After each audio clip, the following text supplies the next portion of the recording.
ये ठाकुर जी की उस टाइम की निर्भीत निकुंज की जगह है, जो बिल्कुल एक गोपनीय जगह थी भगवान की नित्य लीलाओं की करने के लिए। तो अब आप लोगों को दर्शन कराते हैं। ये लता पताओं, जो आप ये सब लता पता देख रहे हैं, ये हमारे ये नागाजी महाराज की लता पता हैं। इन लता पताओं का बड़ा महत्व है।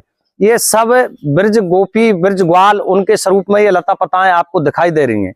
यहाँ किसी लता पता की कोई एक टहनी को भी नहीं तोड़ सकता है, क्योंकि लता पताओं में इनमें साक्षात राधा कृष्ण के हमें दर्शन मिलते हैं। दर्शन कब मिलेंगे कि इस स्थान में आकर के अगर हम 15 से 20 मिनट तक अपने मन को एकदम एकाग्र करके और ध्यानस्थ हो जाएं श्री राधा कृष्ण भगवान के चरणों में, तो यहाँ तुरंत ही महाराज का दर्शन शुरू हो जाता है। अनंत गोपी, अनंत कृष्ण, वो दर्शन होता है। इन लता पताओं में बहुत भव्य रास लीला का दर्शन मिलता है। किसी भगत को अगर मन में शंका हो तो वो आज आकर के यहाँ देख ले, उसको साक्षात्कार दर्शन मिलेगा। ये मेरा बिल्कुल सटीक पक्का दावा है। और अब आपको लेकर के चलते हैं उस जहां पर आज ठाकुर जी का एक नित्य नित्य लीला का एक सिंहासन बना हुआ है, रास मंडल जो बना हुआ है। आज ठाकुर जी वहां करके ने साक्षात्कार वहां विराजमान होते हैं और नित्य लीला का वहां आज तीनों लीलाओं का नागा महाराज के लिए दर्शन देते हैं। रासमंडल जो हम एक पहाड़ी पर चढ़कर चलेंगे, उस पहाड़ी को आप ऊपर जो विराजमान है, वहां बड़े ही भाव, बड़े रमणीक जगह है। एकदम से वहां जीव के ताप सब मिट जाते हैं, सारे संताप मिट जाते हैं, किसी प्रकार का कोई कष्ट नहीं रहता है। तो ऐसी रमणीय जगह सभी भक्तों से मेरा अनुरोध है, आपने सभी जगह दर्शन किया होगा, पर लेकिन एक बार जो नागाजी महाराज के श्री चरणों में यहाँ आया है तो उसको बार बार आने की मनोकामना उसके मन में बन जाती है, क्योंकि यहाँ ठाकुर जी की लीला का ऐसा चमत्कार है, ऐसी चुम्बक है। क्योंकि हमारे श्याम सुंदर का नाम है कृष्णा, कृष्ण, तो वो अपनी तरफ ऐसा आकर्षण कर लेते हैं, इतना आकर्षण कर लेते हैं कि बार बार भक्तों का मन आता है यहाँ आने के लिए। और जो भी श्रद्धालु भक्त यहाँ कामना लेकर आते हैं, उसकी सारी कामना भी यहाँ पूर्ण होती है। ऐसा नागाजी महाराज की कृपा का, राधा कृष्ण भगवान की लीला का यहाँ चमत्कार है। यहाँ तक देखा मैंने, यहाँ की जो रज है इस भूमि में, अगर किसी को कुष्ठ रोग भी हो जाता है और इस रज को, यहाँ की नागाजी महाराज की इस भूमि की रज को अगर वो नियम से नियमित लगाए तो कुष्ठ रोग भी बिना औषधि के यहाँ से ठीक हो जाता है। किसी को संतान नहीं है तो संतान की भी पूर्ति होती है, किसी को कोई भी समस्या है, सब समस्याओं की पूर्ति होती है। पर लेकिन ये सारा विवरण क्यों है, ऐसा यहाँ से क्यों होता है, ये जानने के लिए थोड़ी मन में एक हैरानी बनती है कि ऐसा वहां क्यों होता है। क्योंकि यहाँ इसलिए ऐसा होता है कि आज भी भगवान का साक्षात्कार श्री नागाजी महाराज के साथ में यहाँ निवास है। कई श्रद्धालुओं को नागाजी महाराज के अनंत रूप से दर्शन भी होते हैं। कभी जिसने मन में ये कामना करी कि नागाजी महाराज की मुझे कृपा मिल जाए, तो उनकी कृपा भी मिलती है। तो मेरा सभी भक्तों से एक नम्र निवेदन है कि आप जब भी ब्रजधाम आए तो एक बार यहाँ नागाजी महाराज के श्री चरणों में दर्शन करने के लिए जरूर पधारें। क्योंकि आप यहाँ कर देखेंगे, मेरा बताने से ऊपर जो पहाड़ी पर चबूतरा है, वहां हम आपको लेकर के चलते हैं। उस चबूतरा में बड़ी बड़ी सुंदर मतलब झाड़ियां हैं उस पर चलने के लिए पहाड़ी में, और वहां से इतना मनोरम दृश्य होता है कि वहां जाकर के नहीं, एक ऐसी अनुभूति आपको स्वयं मिलेगी। हमारे कहने की बात नहीं, स्वयं अनुभव आपको होगा। हाँ, आज भी यहाँ भगवान साक्षात्कार से विराजमान कर रहे हैं और श्री नागाजी महाराज उनकी सेवा में लगे हुए हैं। और अनंत संतों ने यहाँ तप किया है। एक संतों की इतनी बड़ी तपस्थली है, भक्तों की ऐसी स्थली है कि आपको इससे अलावा और दूसरी जगह कहूँ ऐसा स्थान नहीं मिल पाएगा। पूज्य नागा बाबा की कहानी यहाँ ब्रज में कड़ कड़ में बसी हुई है, और हर किसी से भी पूछ लीजिए, यहाँ के प्रकृति में भी उनकी कहानी, कथा, अनुभव होती है। हर ब्रजवासी बड़े भाव से बताते हैं। तो यहाँ जैसे नागा बाबा ब्रज के जो है एक मुकुट की तरह माने जाते हैं। मुकुट। जय श्री राधे जी। श्री नागाजी महाराज की जय। और श्री नागाजी महाराज राधा रानी सरकार से मैं एक कामना भी करता हूँ, समस्त विश्व का कल्याण रहे, शांति रहे, आपकी कृपा से कोई भी संसार में दुखी नहीं रहे। जो नागाजी महाराज हमारे सनातन धर्म से आस्था जोड़ता हुआ जी। तो अब जो ये नागाजी महाराज है, इनके विषय में एक बड़ी रोचक कथा है जी, उसको मैं आपको बता रहा हूँ। 1453 में इस कदमखंडी स्थान में नागाजी महाराज आए थे और 1653 में इन्होंने समाधि ली। यानी समाधि क्या कि वो एक अदृश्य रूप हो गए। तो 16 से यानी 200 साल यहाँ विराजमान रहे। इसके पूर्व जो इनका स्थान था, गुरु स्थान, वो कोकलावन माना। तो वहाँ कोकलावन में रहे गुरु जी इनके सानिध्य में। तो वहाँ की भी कुछ एक बात है कि नागाजी महाराज ने वहाँ गुरु जी कहीं यात्रा पे गए तो उनके लिए, ठाकुर जी के लिए साक्षात भोजन भी कराया जी। और 200 साल यहाँ भी जब भी रहे नागाजी महाराज, जब भी ठाकुर जी के लिए कोई भी भोग निवेदित करते तो ठाकुर जी उसको साक्षात पाते, यानी ऐसे नहीं कि भोग रख दिया सुगंधी का प्रसाद पाए। सबसे बड़ी बात तो ये है, क्योंकि अन्य भक्तों को एक बार, दो बार, चार बार, किसी को 10 बार हाथ से प्रसाद ठाकुर जी ने साक्षात पाया होगा, लेकिन नागाजी महाराज की जीवनी में आजीवन काल तक उन्होंने ठाकुर जी ने साक्षात ही प्रसाद पाया था। यह है। दूसरी बात यह रही कि नागाजी जो महाराज हैं, उन्होंने यहाँ जब आए कदम खंडी में तो एक मन में विचार बनाया कि मैं ब्रज 84 कोस की परिक्रमा कर ले करूँ और जगह जगह जो हमारे दिव्य स्थल हैं यहाँ में ब्रज धाम में, उनके सबके दर्शन भी हो जाए। तो ठाकुर जी की कृपा से नागाजी महाराज एक मन की गति से चलते थे जी, एक दिन में ही 84 कोस की परिक्रमा पूर्ण करके आ जाए। तीसरी बात यह है कि एक बार जब गुरु स्थान में नागाजी महाराज कोकलावन में रहते तो वहां गैयान की सेवा के लिए चारा काटने के लिए जंगल में गए, तो चारे का ज्यादा गट्ठर वजन बना लिया तो किले से नहीं उठ पा रहा, तो मन में विचार किया कि कोई ऐसा भक्त ब्रजवासी ग्वालवाल मिल जाए और मुझे उचा दे।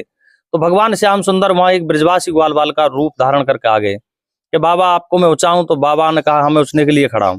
तो जैसे ही वो बोझा उनके सिर पर रखा तो ऐसे सिर से अधर गया, यानी सवा बिलान। तो उसके बाद में जब भी वो कोई बोझा सिर पर रखते थे तो वो सिर से अधर ही चलता था, सिर पर रखा नहीं जाता था जी। तो अब फिर लास्ट में यहाँ नागाजी महाराज की जो जटाएं बड़ी बड़ी, जहाँ ये सामने आपको समाधि स्थल दिख रहा है, उस समाधि स्थल दिख रहा है, उस समाधि स्थल पर यहाँ एक झाड़ी थी इसकी, वो झाड़ी तो अब कालांतर लुप्त हो गई है। इस जगह पे बैठकर के उन्होंने 200 साल तप किया। तो यहाँ लास्ट की लीला में नागाजी महाराज की जटाएं उस झाड़ी में फंस गई, तो भगवान श्याम सुंदर राधा रानी साक्षात आकर के उन्होंने लटाओं को सुलझाया और राधा रानी ने अपने हाथ से भोजन कराया। तो नागा बाबा से बोला कि बाबा आपको कुछ मांग लो, कोई वर की इच्छा हो। तो नागाजी महाराज ने कहा कि हे श्याम सुंदर, हे किशोरी जी लाडली सरकार, मैं आपसे क्या मांगू, आप साक्षात्कार मेरे सामने खड़े हो, इससे ज्यादा मेरे लिए क्या हो सकता है। मैं तो एक वृत्त संत हूँ, मुझे संग्रह प्रग्रह किसी प्रकार का करना नहीं है। तो भगवान श्याम सुंदर ने कहा कि हे बाबा, हम आपको वरदान देते हैं, आप इस पंच भौतिक देह से अजर अमर होकर के और हमारी अखंड रूप से भक्ति करो। तो लाडली सरकार थोड़ा नाराज होकर के साइड में बैठ गई। जैसे भगवान श्याम सुंदर ने देखा कि किशोरी जी नाराज है कि बैठी हैं, तो उन्होंने कहा कि आप कैसे श्यामा जी कैसे नाराज हो, कि हे श्याम सुंदर आपने इनको अजर अमर का वरदान दे दिया, अखंड भक्ति का वरदान दे दिया, तो मैं बाबा के लिए क्या दूं, कि आपकी जो इच्छा। तो राधा रानी ने कहा कि बाबा अब जो हमारी ब्रजराज की गद्दी है, क्योंकि हमारे राधा कृष्ण भगवान को ब्रज का राजा कहा जाता है जी, उसके आप युवराज हो, क्या हो, युवराज हैं। आज से आपको ब्रजराज की गद्दी के आप मालिक हो, तो ब्रजराज की उपाधि दी। दूसरी उपाधि यह है कि फिर नागा बाबा को संत शिरोमणि की उपाधि दी। क्यों दी संत शिरोमणि की उपाधि, उसमें भी एक कारण है। हमारे श्याम सुंदर राधा कृष्ण भगवान की 3 लीला है, कुंज लीला, निकुंज लीला, निर्भित निकुंज लीला। तो यानी कुंज लीला में तो सभी भक्तों जैसे साधना करते हैं, ठाकुर जी की सबका प्रवेश होता है, निकुंज लीला तक भी प्रवेश हो जाता है, पर लेकिन निर्भित निकुंज लीला में किसी भी भक्त का, किसी साधक का प्रवेश नहीं होता है, क्योंकि वहां जो राधा रानी की सहचरी हैं, ललता, विशाखा, तुंगविंध्या, इंदुलेखा, सुदेवी, ये सारी जो अष्ट सखी हैं, उनका भी प्रवेश नहीं हो पाता है, तो इसलिए किसी भक्त का भी प्रवेश नहीं होता है। तो नागा बाबा ने कहा कि मैं श्याम सुंदर राधा रानी सरकार आपसे कुछ लाडली सरकार मांग सकता हूँ, कि हाँ आप मांगी, हम लालित हैं कि आपकी तीनों लीलाओं का मुझे दर्शन साक्षात रूप से उसी प्रकार के साथ मुझे हो जाए। तो इसलिए इनको तीनों लीलाओं में प्रवेश है, और जो इनका पंच भौतिक देह है वो उन्होंने छोड़ा नहीं है, उससे अजर अमर है। आज भी बाबा कोई भी साधक कोई भी प्रकार की कामना लेकर के इनके श्री चरणों में यहाँ आता है तो उसकी सर्व कामना पूर्ण होती है, लेकिन होती तभी है जब वो भाव से आता है। दूसरा कारण ये है, कोई भी जीव या पुण्यात्मा है या पापात्मा है या धर्मात्मा है या पतित आत्मा है, कैसा भी जीव है, अगर नागाजी महाराज को शरण में आ जाए और उसके भाग्य में, जैसे बोल रहे थे ना, भाग्य का लिखा नहीं मिटता है, कैसा भी अशुभ लिखा हो, और इनसे आकर आत्मा से याचना कर ले, इनके सामने अगर झोली फैलाए तो उसका भाग्य का लिखा भी मिट जाता है। बोलो नागाजी महाराज की जय। सभी भक्तों से मेरा फिर पुनः प्रणाम। जय श्री राधे। मैं सचित चंद्र शास्त्री, ब्रजधाम नागाजी महाराज की कदम खंडी, इसी पाछौल गांव का यहाँ रहने वाला हूँ। बोलो श्री नागाजी महाराज की जय। नागा बाबा जी के दर्शन करने के लिए बहुत दूर दूर से भक्तगण श्रद्धालुगण आते हैं, देश के कोने कोने से आते हैं। तो साधक भक्तगण आए हैं, उनसे बातचीत करते हैं। नागा बाबा जी के बारे में क्या क्या आपने यहाँ सुना हुआ है, क्या कथा है? नागा बाबा जी महाराज जो जी। है मतलब हर भक्त की मनोकामना पूरी करते हैं। जी। यहाँ पे बहुत ही ज्यादा श्रद्धालु जी दूर दूर आते। से आते हैं जी और उनकी हर कोई मनोकामना जो भी होती है वो पूरी होती है। जी जी जैसे कि हम आए हुए हैं अलवर डिस्ट्रिक्ट से, जी जी। हम भी तो अपनी मनोकामना लेके आए तो जी आज बाबा के भी चरण में। साक्षात जो है दर्शन होता है। हाँ होता है, जी जो जैसी श्रद्धा के साथ आता है उसको जी। वैसे। तो भक्तगण बता रहे हैं कि साक्षात आज भी आप नागा बाबा जी का दर्शन कर सकते हैं। अगर आपके मन में भाव में केवल स्मरण है नागा बाबा जी का, तो वो दर्शन देते हैं। आपने मैया क्या क्या कथा सुन रखी है यहाँ की? हाँ यही बाबा यही कथा सुन रखी है। जी सबकी मनोकामना पूरी कामना पूर्ण करती है करते हैं।